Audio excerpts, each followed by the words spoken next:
Hello दोस्तों। तो आज हम बात करने वाले हैं लेजिटिमेसी टॉपिक के बारे में। एंड आपको प्रीवियस टॉपिक अच्छे से समझ में आया होगा। तो चलिए इसको टॉपिक को शुरू करते हैं। देखो, लेजिटिमेसी ना, सबसे पहले एक तरीके से आपने ये सेंटेंस सुना होगा कि किसी भी स्टेट का मतलब कोई स्टेट होता है जिसमें क्या होता है, कोई क्राइसिस आते हैं, लेजिटिमेटिस क्राइसिस। तो किसी गवर्नमेंट का लेजिटिमेसी मतलब एक तरीके से फॉल हो जाना, ये सारी चीज़ें आपने सुना होगा। तो बेसिकली ये होता क्या है वो आप समझते हैं। तो देखो, ये एक तरीके से आप समझ सकते हैं पॉलिटिकल एबिलिटी है ना, अपने आप को इम्प्लीमेंट एक तरीके से कह सकते हैं इफेक्टिवली इम्प्लीमेंट इट्स पॉलिसीज। मतलब ये देखो, आपके पास ना पावर के साथ साथ ना एक रेस्पॉन्सिबिलिटी भी आती है। ठीक है। तो एक तरीके से आपके पास अगर पावर आ जाए, इसका मतलब ये नहीं कि आप एकदम कोई भी कहीं पे भी कुछ भी आप पावर यूज कर रहे हो, वो नहीं। एक लेजिटिमेसी टाइप में आपको जो पावर है ना उसका सही यूज करना। जैसे एक एसपी है, उसके पास जो है ना एक कह सकते हैं कि मतलब गन का मतलब एक तरीके से गन चलाने का भी आप कह सकते हैं कि है ना, उसके पास ऑर्डर होता है, वो ऑर्डर दे सकता है। पर इसका मतलब ये नहीं कि वो हर जगह कहीं पे भी मतलब उसको बात समझ में नहीं आई तो उसने ऐसा ऑर्डर दे दिया, ये नहीं होता है। ठीक है। तो वही चीज मैं बताने की कोशिश कर रहे थे, ability of the political to effectively implement its policy. देखो, इनका मतलब ये है ना, जो है ना राइटफुलनेस, इनका जो कहने का मतलब ये है कि लेजिटिमेसी ना राइटफुलनेस होनी चाहिए। जैसे जो नेक्ट पावर है, मतलब ये कि जैसे है ना ओवरऑल मैंने आपको बताया कि आपके पास अगर पावर है तो इसका मतलब ये नहीं कि आप किसी भी मतलब तलवार लेके किसी के भी पीछे दौड़ लोगे, तो इसका मतलब ये तो है नहीं। तो वही है ना कि जो नेक्ट पावर है ना उसको अथॉरिटी में कन्वर्ट करना, मतलब सभी की देखभाल करना, है ना, अपने पावर को सही इस्तेमाल करना, ये होता है लेजिटिमेटिव पावर। ठीक है। तो यही चीज़ है ना, मैक्स वेबर है ना, उन्होंने थ्योरी ऑफ लेजिटिमेसी को बताया और उन्होंने क्लासिफाइड किया था अथॉरिटी को थ्री वे में। देखो कौन कौन से। एक ट्रेडिशन वे हो जाता है, ठीक है, traditional way, sorry traditional authority. उसके बाद कैरिस्मेटिक अथॉरिटी। उसके बाद आता है लीगल एंड रेशनल अथॉरिटी। अब देखो, ट्रेडिशनल अथॉरिटी का मतलब क्या होता है वो चीज़ आपको बताता हूँ। देखो, सबसे पहले मैं आपको एक डेफिनेशन से आपको होप कि आपको ये सारी चीज़ समझ में आने लगे। देखो, root in a custom tradition of society, none should devoid, है ना, none should devoid from custom and tradition. मतलब ये देखो कि जो ट्रेडिशन है ना, कस्टम एंड ट्रेडिशन, आप सोसाइटी में रह रहे हो, ठीक है, तो वहाँ पे कुछ ट्रेडिशन है, कस्टम्स हैं, और उसको आप डिवाइड नहीं कर सकते हो। इस तरीके से आप उसको है ना एक तरीके से आप उसको ब्रेक डाउन नहीं कर सकते हो। ठीक है। तो ये चीज़ है ट्रेडिशन अथॉरिटी की देखभाल, मतलब ट्रेडिशन की अथॉरिटी का रिस्पॉन्सिबल है कि कोई भी इस चीज़ को डिसओबे ना करे। ठीक है।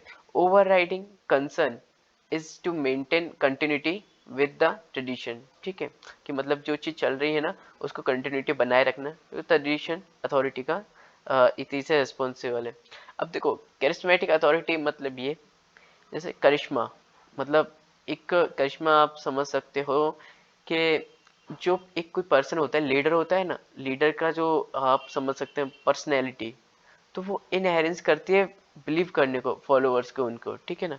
तो यही चीज, जैसे पुतिन, रशिया के व्लादिमीर पुतिन, है ना, उनके जो पर्सनैलिटी है ना, तो वो एक तरीके से बिलीव कर मतलब एक तरीके से कह सकते हैं कि रशिया के लोग है ना, आप कह सकते हैं कि है ना उन पे इतना बिलीव रखते हैं। और अगर अपन आप ले चलें, जैसे जर्मनी में हिटलर हुए, तो उनकी जो स्पीच है ना, जनता है ना, वो बारिश होती थी ना तब भी वो खड़ी रहती थी उनकी स्पीच सुनने के लिए।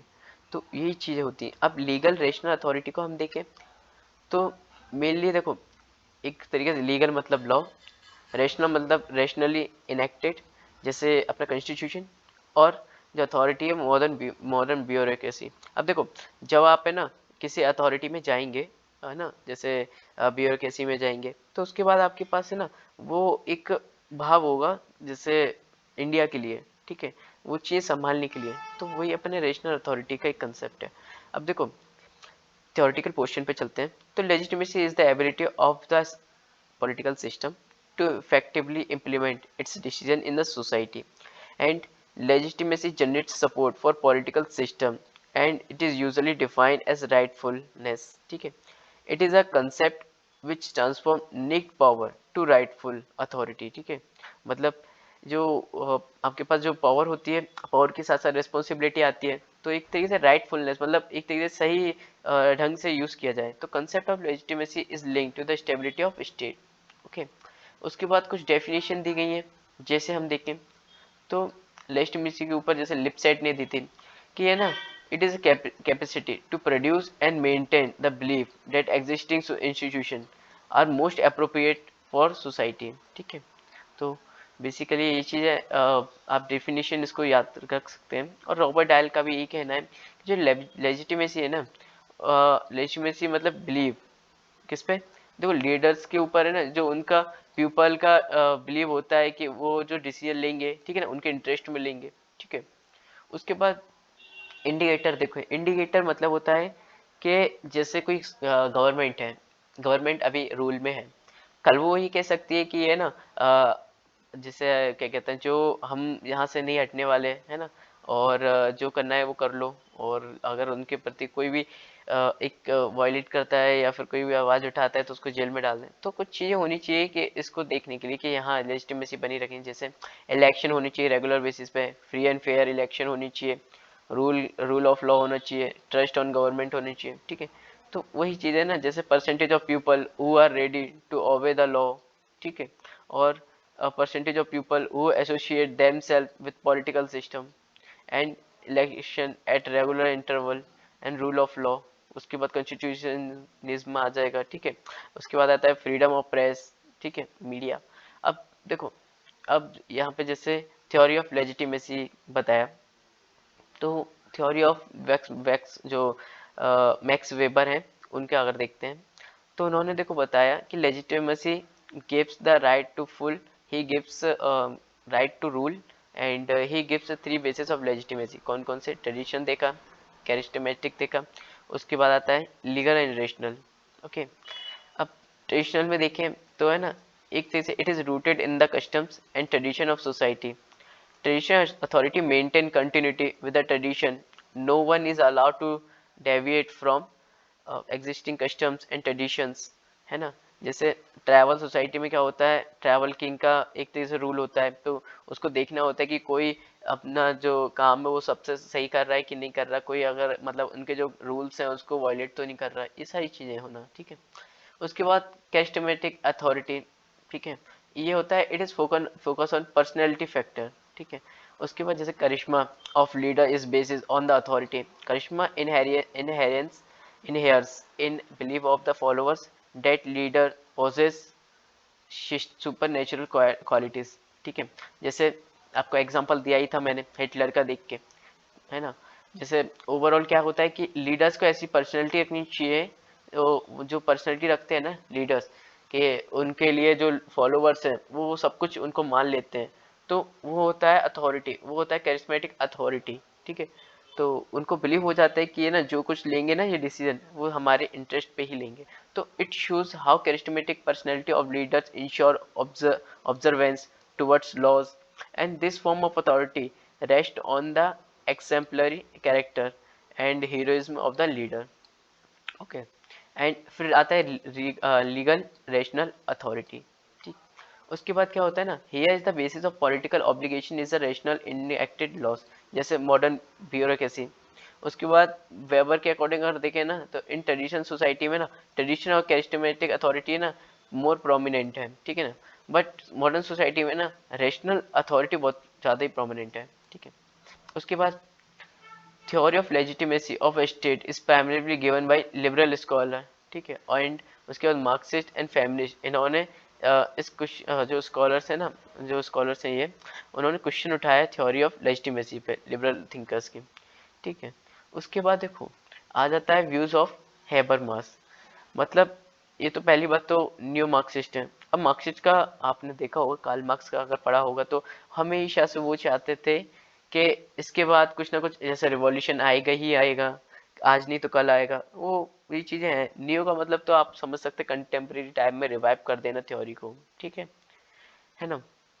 इसके बाद जैसे उन्होंने बताया लेजिटिमेटिक क्राइसिस आएगा, और क्योंकि देखो जो पॉलिटिकल स्ट्रक्चर है ना, इकोनॉमिक स्ट्रक्चर वो दोनों डिफरेंट है। क्यों? क्योंकि देखो अगर कोई आपके पास आ रहा है, मतलब जैसे विधायक, एमएलए वगैरह कोई आ रहा है, तो है ना, आपके पास उस टाइम पे तो आ रहा है कि आप बस हमें एक वोट दे के दीजिए, हम आपके लिए चांद सितारे भी लेके आएंगे, है ना। तो वही चीज़ है कि है ना, स्टार्टिंग में मतलब तो इतने बड़े बड़े वादे, फिर उसके बाद एकदम से दिखाई नहीं देना 5 साल तक। तो है ना, ये क्या होता है कि है ना, इकोनॉमिक स्ट्रक्चर और पॉलिटिकल स्ट्रक्चर में डिफरेंस लाई देता है। और क्या होता है, जनता का एकदम से पहले आपको इतने एक्सपेक्टेशन बढ़ा देना, फिर उसके बाद आप कुछ भी फुलफिल ना कर देना। तो ये सारी चीज़ें ना आपका कहीं ना कहीं क्राइसिस में एक तरीके से रोल करता है, रोल प्ले करता ही है। अब देखो, he is a neo-Marxist scholar who gives concept of legitimation crisis and according to him it emerges क्योंकि mismatch है किसके, पॉलिटिकल और इकोनॉमिक स्ट्रक्चर के, ठीक है। एंड जो लॉजिक ऑफ डेमोक्रेसी है, necessitates a political system offers those policies to majority of people, however जो इकोनॉमिक स्ट्रक्चर है ना, based on the concept of private property, है ना, ये अलाउ नहीं करते हैं कि जो इनके जो प्रोमिसेस है ना, क्योंकि इनके प्रोमिसेस इनको दिक्कत हो सकती है, मतलब जो कैपिटलिस्ट है उनके, तो ये अलाउ ही नहीं करते। और स्टेट है ना, वही चीज़ है कि अपने जो उन्होंने जो वादे किए थे ना, वो पूरा नहीं कर पाते, और fail to inspiration of people and find it difficult to maintain legitimacy. इसी वजह से उनकी लेजिटिमेसी एक तरीके से कह सकते हैं खो जाएगी या फिर लॉस्ट हो जाएगी, ठीक है। उसके बाद क्राइसिस आ जाने लगेंगे।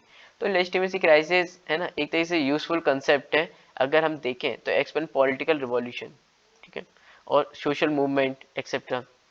क्योंकि देखो, यहाँ पे नंबर ऑफ स्टडीज दी गई हैं points toward the crisis of legitimacy. And Indian state है ना, उसने भी एक टाइम पे किया था, इंडिया जब इंडिपेंडेंट हुआ था तब, है ना, क्राइसिस ऑफ गवर्नेबिलिटी, क्योंकि ये कंसेप्ट है ना अतुल कोहली ने दिया था उस टाइम पे। अब देखो, he link the crisis of governability with the failure of project and land reforms, ठीक है। अब देखो, ये जो कंसेप्ट है ना, मतलब इंडियन इंडिपेंडेंट का, अब इसके बारे में हम आगे डीप में पढ़ेंगे, इस वजह से मैं इसको ज़्यादा अभी इसमें जा नहीं रहा हूँ डीप में। अब देखो, वहीं पे ना व्यूज़ ऑफ एंटोनी किंग, अब इन्होंने बताया था, ये पहली बात तो इन्होंने कंसेप्ट दिया था गवर्नमेंट ओवरलोड का।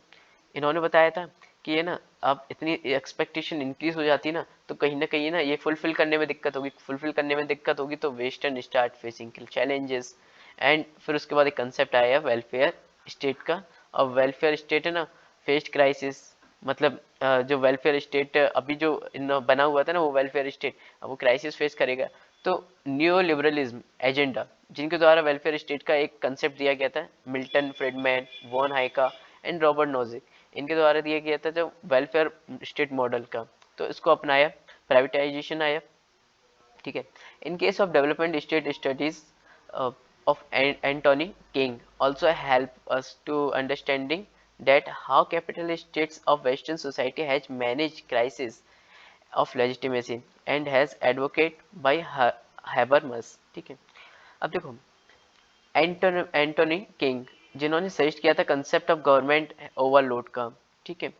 तो it is a situation of increasing expectation in inability of government to fulfill the expectation of welfare state and system in a west of second of half 60s, है ना, has reflected government overload. उस time पे देखो क्या हुआ था, western society में crisis आया था, पर उसके बाद है ना कुछ कंसेप्ट जो न्यू लिबरलिज्म के दिए थे, जिसमें क्या होता है कि है ना, जैसे बहुत सारी चीज़ें जो स्टेट के द्वारा की गई हैं उसको लूज करो, क्योंकि वो आपकी ड्यूटी नहीं है इस वजह से।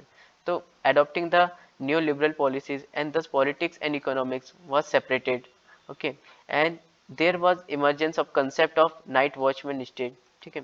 नाइट वॉचमैन स्टेट के बारे में आपको बहुत बार मैं बता चुका हूँ, तो आप इस चीज़ के बारे में अच्छी तरीके से जानते ही होंगे, और नहीं जानते तो आप एक बार है ना प्रीवियस वीडियो में आप देखिएगा, प्रीवियस वीडियो है 10 to 12 मिनट्स की है, छोटी वीडियो है, आप एक बार जाके चेक कीजिए, ओके। तो आपको सारी चीज़ें कंसेप्ट क्लियर होंगे अगर आप स्टार्टिंग से देख रहे हैं। तो state is provide law and order not jobs, ठीक है, मतलब एक तरीके से उसमें सिर्फ ऑर्डर वगैरह मेंटेन करना है ना, ये चीज़ें, बट जॉब अब नहीं, उसमें ज़्यादा इंटरफेयर नहीं किया। And this saved capitalist state from the type of डेस्टिमेसिंग क्राइसिस एंड इकोनॉमिक ब्रेकडाउन, ठीक है।